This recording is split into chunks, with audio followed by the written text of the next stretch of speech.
ಅಂಗನವಾಡಿ ಕಾರ್ಯಕರ್ತರು ಸಮಾಜದಲ್ಲಿ ಮಾಡ್ತಾರೆ. ಬೆಳಗ್ಗೆಯಿಂದ ಮಕ್ಕಳನ್ನ ತಾಯಂದಿರು ನಿಮ್ಮ ಹತ್ರ ಬಿಟ್ಟು ಹೋದ್ಮೇಲೆ ಅವನ ಪೋಷಣೆ ಮಾಡುವಂಥ ಜವಾಬ್ದಾರಿಯನ್ನು ತಗೊಂಡು ಆ ಕೆಲಸವನ್ನು ಅಚ್ಚುಕಟ್ಟಾಗಿ ಇವತ್ತುವರೆಗೂ ಕೂಡ ಎಲ್ಲೂ ಸುಂದು ಬರದ ಹಾಗೆ ಕೆಲಸಗಳನ್ನ ಮಾಡ್ತಾ ಇದ್ದೀವಿ. ಅದಕ್ಕೆ ನಿಮಗೆ ನಾವು ನಿಮ್ಮನ್ನ ಅಭಿನಂದಿಸ್ತೀವಿ. ಅದೇ ರೀತಿ ನಿಮ್ಮೆಲ್ಲರೂ ಒಂದು ಸಂತೋಷದ ವಿಚಾರ ಅಂತ ಹೇಳಿದ್ರೆ, ನಾನು ಮಕ್ಕಳ ಮತ್ತು ಮಹಿಳಾ ಕಲ್ಯಾಣ ಇಲಾಖೆಯ ಈ ಕಮಿಟಿ ಅದಕ್ಕೆ ಮೆಂಬರು.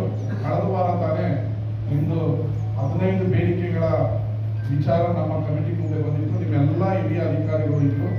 ನೀವೇನು ನಮ್ಮನ್ನ ಶಿಕ್ಷಕರನ್ನಾಗಿ ಗುರುತಿಸಬೇಕು ಅಂತ ಕೇಳ್ತಾ ಇದ್ರೆ, ಅದನ್ನು